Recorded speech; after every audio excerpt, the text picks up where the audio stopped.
Lo decíamos antes de la pausa, el senador Matías Walker, presidente de la Comisión de Constitución del Senado, está con nosotros esta mañana acá en Mesa Central. Senador, muchísimas gracias por la gentileza de estar acá. Muchas gracias a ustedes, Iván. Oiga, ¿cómo ve el tema de seguridad, que ha sido uno de los protagónicos de la semana para que entremos en la contingencia?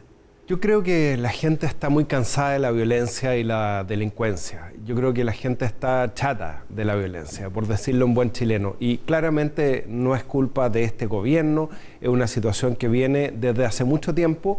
Por eso nosotros, cuando fuimos a La Moneda y hablamos con el presidente Boric, le dijimos que estábamos totalmente disponibles para un gran acuerdo en materia de seguridad. No solamente en materia legislativa. Ahora aprobamos la ley Tamara, por ejemplo, que dice relación con proteger a los niños que son víctimas de violencia en los delitos, sino que también ponerle suma urgencia al proyecto de ley que le entrega toda la herramienta a las policías, a los fiscales para perseguir el narcotráfico. También a varios proyectos de ley que dicen relación con fortalecer las facultades de los policías y del Ministerio Público. Creemos que hay que reempoderar a los carabineros, a las policías, a los fiscales, pero también, Iván, recuperar los espacios públicos para los vecinos, invertir en aquellas comunas donde han sido tomadas por el narcotráfico, prácticamente en recuperar los espacios públicos para la gente. Lo conversamos con el presidente de la República y estamos plenamente disponibles para ese acuerdo. ¿Y hay acuerdo, hay consenso respecto de eso? Porque para algunas cosas como esa hay que usar la fuerza. Lo vimos esta semana en el barrio Meix. Es necesario relegitimar el uso de la fuerza por parte del Estado, ¿no? Se lo dijimos a la ministra del Interior. Hay que reempoderar a Carabineros. Me parece bien que la ministra diga que cuando las Fuerzas Armadas son atacadas, porque los periodistas le preguntaron, las Fuerzas Armadas tienen derecho a defenderse. Me parece fundamental en ese sentido que el gobierno haya decretado el estado de excepción constitucional. Nosotros le hicimos un llamado a la coalición de gobierno a terminar con la ambigüedad, a tomar definiciones. De ahí que me pareció oportuno que el presidente decretara el estado de excepción constitucional. ¿Y qué le pareció que haya removido al jefe de zona en estado de emergencia, al contraalmirante Parga? Me parece una mala señal. Me parece una mala señal porque los antecedentes podrían haberse tomado en cuenta al momento de la designación del jefe del Estado de la Defensa Nacional. Se da una señal de debilidad porque costó mucho que el presidente pudiera tomar la decisión de decretar el estado de excepción constitucional. Entre paréntesis, el presidente Piñera lo decretó recién en el año 2021, para ser justo. Por eso yo valoro mucho la decisión del presidente de la República, porque estaba además muy tensionado por su propia coalición. Pero creo que no fue una buena señal porque finalmente se muestra de alguna manera esta actitud titubeante frente a las redes sociales y creo que no fue bueno. ¿El gobierno tiene una actitud titubeante frente a las redes sociales en general? Yo creo que en general a veces pasa que el gobierno toma una decisión. Por ejemplo, el anuncio de la querella contra Héctor Yaitul, que amenazó contra una guerra contra el Estado de Chile, contra el gobierno, en generar una suerte de rebelión armada, una resistencia armada. La ministra de Desarrollo Social anuncia en un programa de televisión que el gobierno se va a querellar y a los pocos días el gobierno desiste de esa posibilidad. Cuando el propio fiscal jefe de la Araucanía le dice al gobierno, mire, si usted no presenta una querella, es imposible perseguir esto que está tipificado además como delito de amenaza en la legislación común y en la Ley de Seguridad Interior del Estado. ¿Y usted cree que eso es por presión de las redes sociales? No sé si por presión de las redes sociales, de sus propios partidarios. Por eso me pareció bien que el presidente tomara la decisión de decretar el estado de emergencia pese a las presiones de sus propios parlamentarios. Esta ambigüedad, perdón Iván, la vemos también el día de hoy.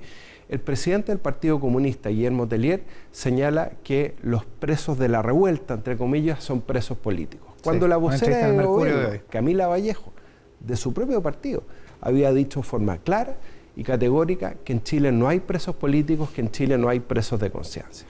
Ya.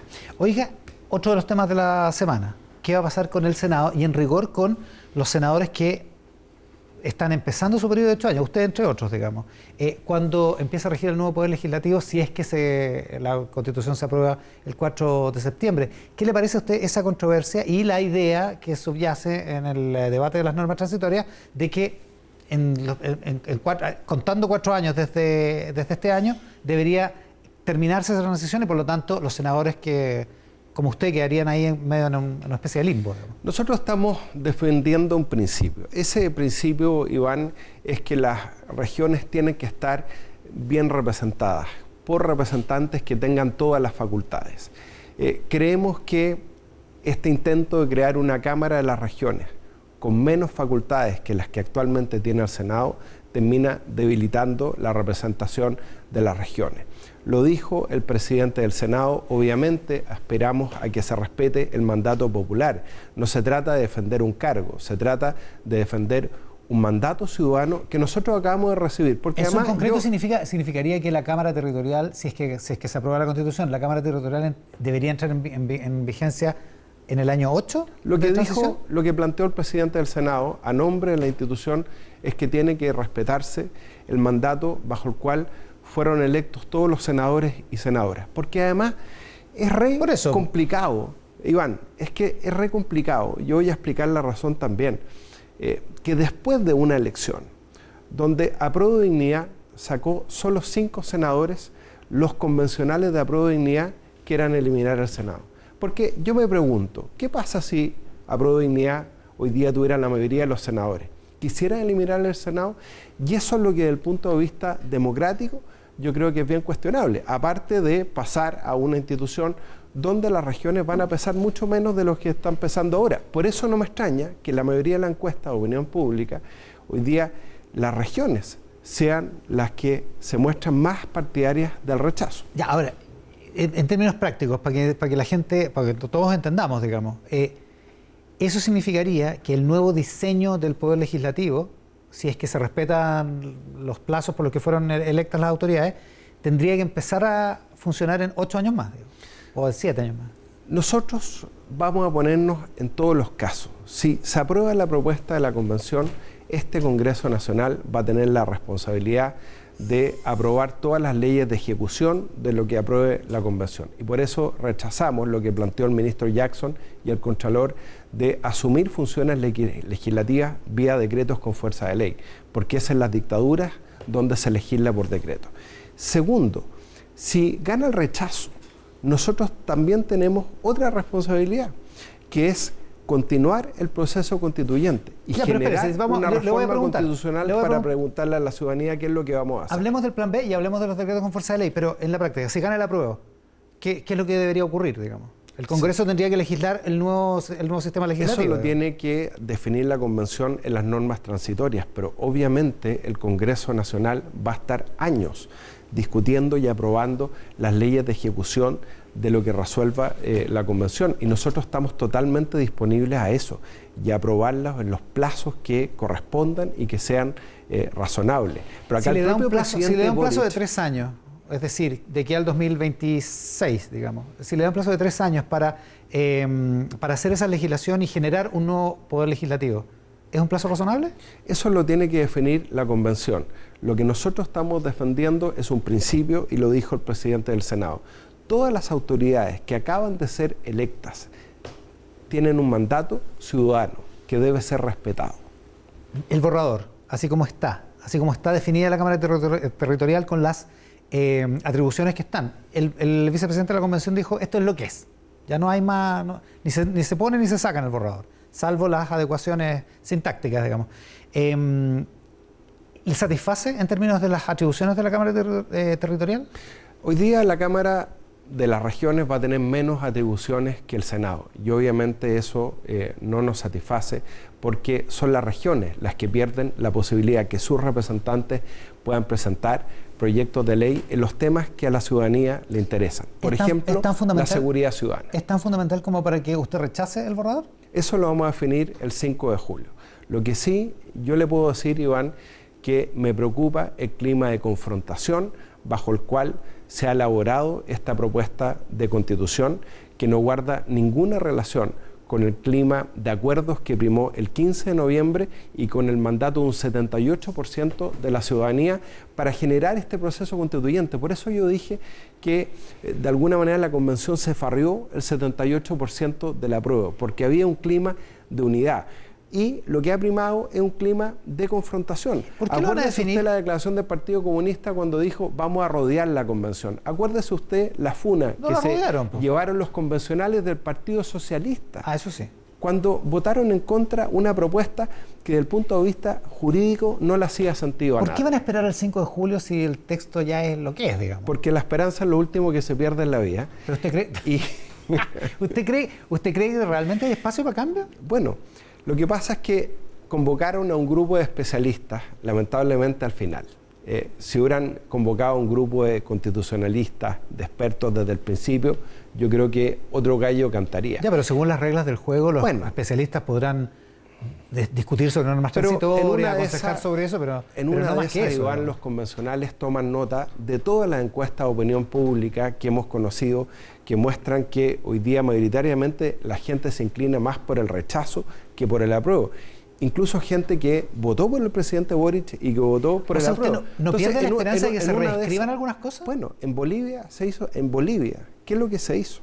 Vieron que el proceso constituyente no iba para ningún lado y García Linera de alguna manera convocó a los especialistas, a los expertos y finalmente se le dio un cauce mayoritario, coherente al proceso constituyente y a la propuesta de la convención. Yo guardo la esperanza de que finalmente los convencionales escuchen a los constitucionalistas y generen una propuesta que le haga sentido a la mayoría de los chilenos y chilenas. Sigamos en el supuesto de que gana el apruebo, que también es perfectamente posible.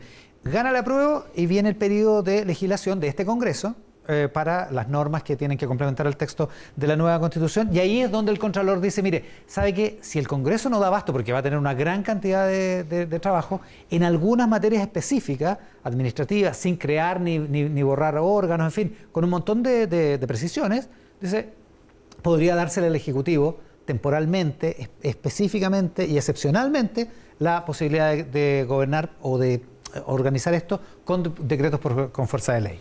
Iván, que no pasan por el Congreso, digamos, ¿no? Es en las dictaduras donde se legisla por decreto. Hoy día nuestra Constitución permite los decretos con fuerza de ley en el artículo 64, pero siempre bajo autorización del Congreso. Es el presidente de la República el que le pide al Congreso Nacional autorización para legislar en torno a materias específicas por el plazo de un año. No en materias más caso, amplias, por decirlo lo que así. propone el Contralor y lo que propone el ministro Jackson es muy peligroso, es saltarse el Congreso Nacional y que la constituyente le dé facultades directas al primer mandatario para legislar. Y eso es profundamente antidemocrático porque se saltan el Congreso Nacional que ha sido elegido por toda la ciudadanía. Fíjese, Iván, que este es el primer Senado elegido íntegramente bajo el sistema electoral proporcional, sin sistema electoral binominal. Entonces, saltarse, si usted abre la puerta de saltarse el Congreso Nacional para legislar, es una puerta que después no logra cerrar más y es la puerta que han abierto los regímenes autoritarios.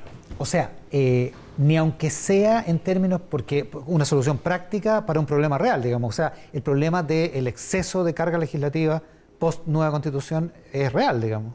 Es evidente que eso va a ocurrir. Para eso está el Congreso. Cuando nosotros aprobamos el proceso constituyente, porque quiero recordar que fue este Congreso Nacional el que logró el acuerdo para una nueva Constitución, aprobamos el capítulo de reforma a la Constitución, solo votó en contra el Partido Comunista y algunos diputados de otras fuerzas políticas, pero cuando abrimos el proceso, nosotros sesionábamos todos los días, o sea, nosotros tenemos claro el sentido de urgencia y obviamente estamos disponibles, si gana el apruebo, para aprobar, discutir todas las leyes de ejecución en los plazos que determine la Convención.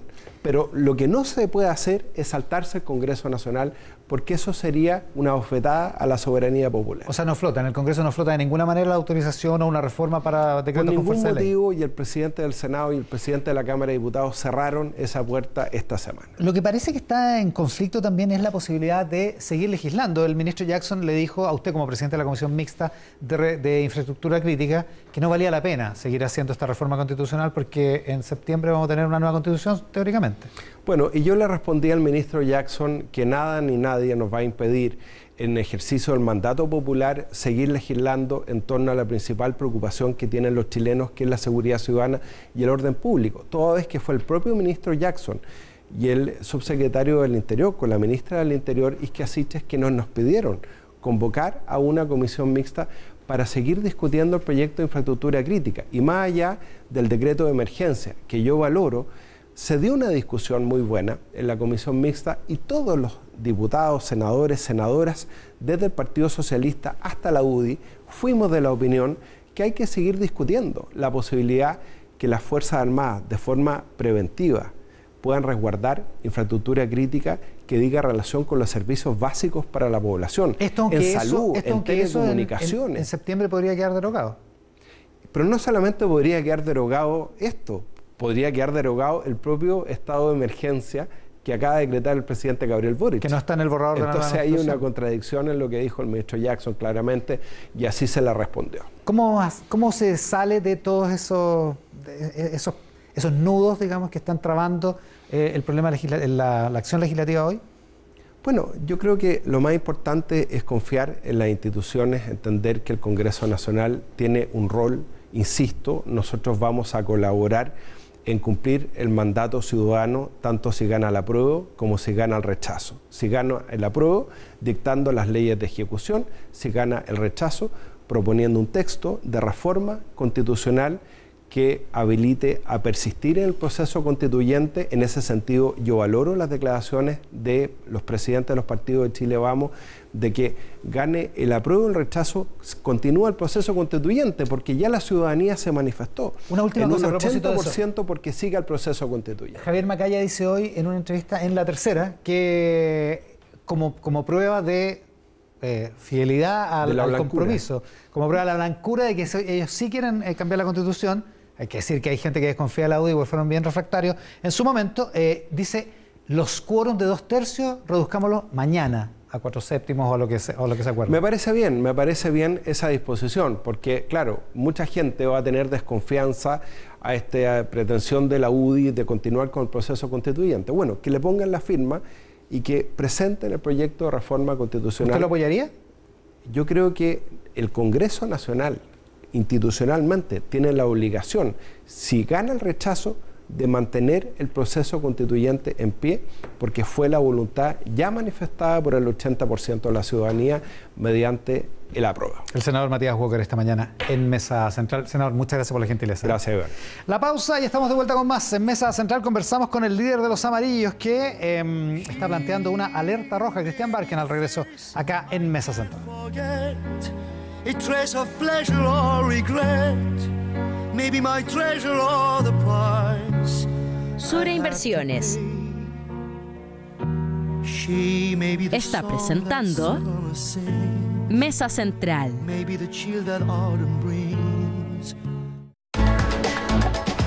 Ya volvemos. Les invito a un programa que les va a gustar mucho. Música, amistad, amor, aventura.